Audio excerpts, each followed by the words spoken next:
boqorkii boqorada reer muqdisho waa jamaal iyo habboone waxa ay mafur yihiin iyo bilow jiil u go'in doona isla markaana u hiloobi doona jaliinka filimaan heerkoodu sarreeyo.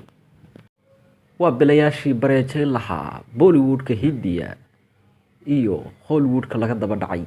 habboon waa xidigta bili doonta bollywoodka gabadha shida ee briyaaka, halka jamaalna uu yahay wiilka dhulka la simi doona atarka caanbaxay ee ajay. soo ifbaxa jiil u hiloobay islamarkaana aada u doonaya inay noqdaan jilaayaal heer caalami ah, waxa ay sharaf u tahay dadka Soomaaliyeed. haddaba haddii aad ka mid tahay dadka danaynaya islamarkaana doonaya in labadan actor ay noqdaan laba actor oo caan ah islamarkaana filimo fara badan kasoo muuqda, muuqaalka like saar, sidoo kaleetona commentiga hoose kusoo qor midka aad labadooda taageersan tahay. mahadsanidin. sidoo kale ha ilaawin inaad halkan foro soo dheedin si aad u heshid muuqaaladii ugu dambeeyey ee la xiriira arrimahaasi iyo weliba arrimo kaleetoo fara badan oo xiiso leh. aad baad u mahadsantihiin.